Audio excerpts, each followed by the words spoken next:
Okay, good morning guys. Today magluto na pud ta og ginataang kalabasa with malunggay.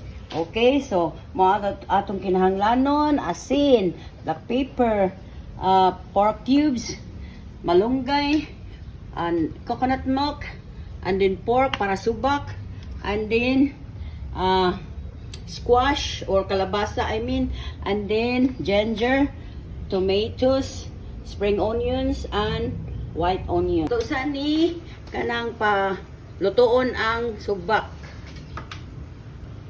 Nimbuka lang yung tubig guys ha. Unya ato sa ni siya palutoon.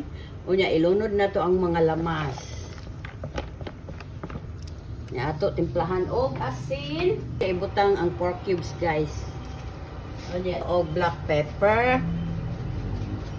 Okay. Just a little salt first. Okay guys, and then ato sa ni siya kaberan kay para maluto ang tagkloban sa nato kay para maluto ang baboy.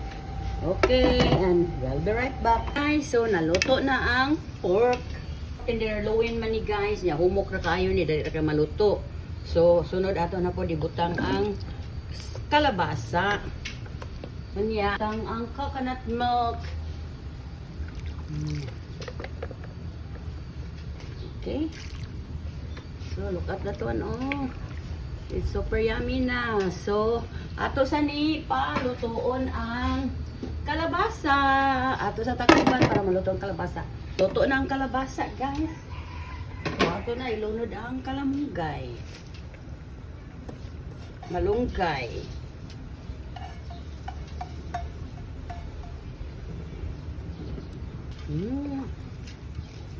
Super yummy na.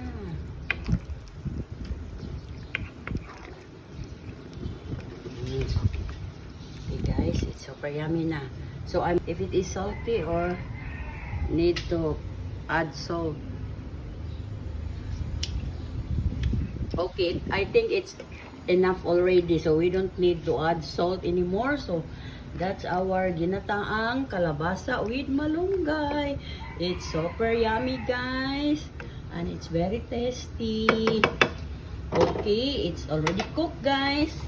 And then thank you for watching, and please subscribe to my YouTube channel D Bruja, to my Instagram D_Bro_Ja, and to my TikTok at The Cooking Show, and to my Facebook page The Cooking Show, and to my personal blog Delia Valentine. To all my supporters and non-supporters, thank you for watching. It's yummy.